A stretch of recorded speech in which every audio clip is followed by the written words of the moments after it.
Assalamualaikum warahmatullahi wabarakatuh. Perkenalkan, nama saya Cut Nur Haliza dari Fakultas Sains dan Teknologi, jurusan Biologi Universitas UIN Araniri Banda Aceh. Nah, untuk pertemuan kali ini, saya akan membahas tentang River Continuum Concept, yang mana ini merupakan tugas yang diberikan oleh dosen saya, yaitu Pak Ilham Zulfahmi MSI. River Continuum Concept. River Continuum Concept ini adalah model untuk mengklasifikasikan dan menjelaskan air yang mengalir, selain klasifikasi masing-masing bagian dari perairan setelah terjadinya organisme indikator. Seluruh makhluk hidup di bumi membutuhkan air. Untuk itu, air dapat dikatakan sebagai sumber kehidupan. Kekurangan cairan tubuh kurang dari 60% kebutuhan tubuh dapat menimbulkan dehidrasi, gangguan ginjal, atau bahkan kematian pada manusia. Selanjutnya, lihatlah pada gambar di samping.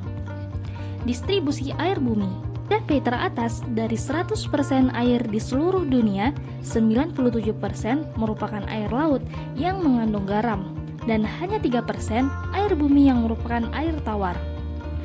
Pada P tengah, 79% air tawar merupakan lapisan es, dengan glacier 20% air tanah, dan hanya 1% yang berbeda di permukaan bumi dan dapat dimanfaatkan. Pada P terbawah, dari 1% air yang ada di permukaan bumi, 52% berada di danau, dan 1% di sungai, 8% di atmosfer, dan dari 3% air tawar di bumi, hanya sekitar 1% saja air tawar bersih yang dapat dikonsumsi oleh manusia. Selanjutnya, bagaimana dengan definisi sungai?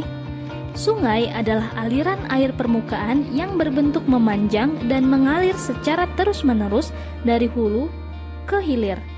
Sungai bermula dari gunung atau daratan tinggi menuju danau atau lautan.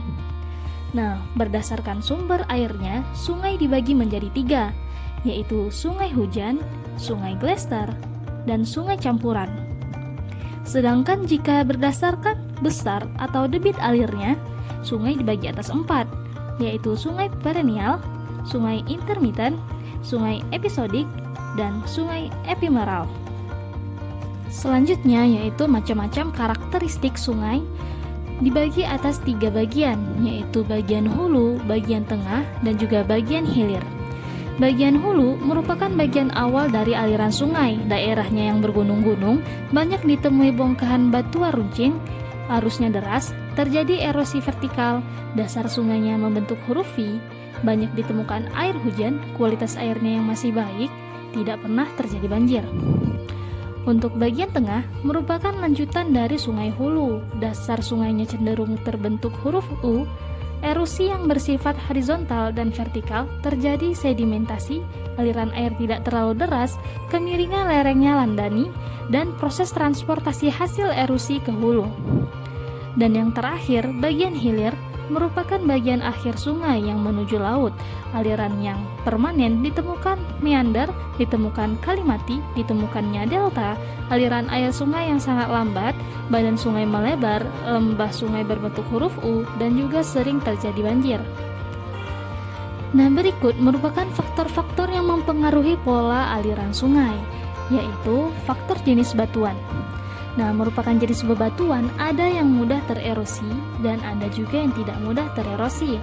Yang kedua, faktor proses geologi merupakan faktor yang dapat mengubah pola aliran seperti pengangkatan.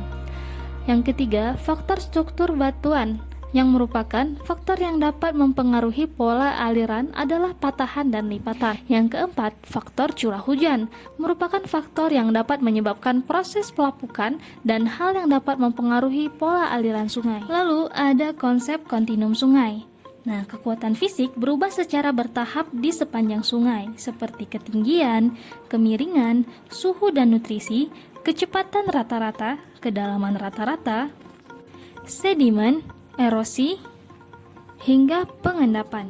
Berikut merupakan kelompok tropik organisme komunitas sungai. Yang pertama ada autotrophs, yaitu makropita ataupun lumut, alga penempel, dan juga plankton.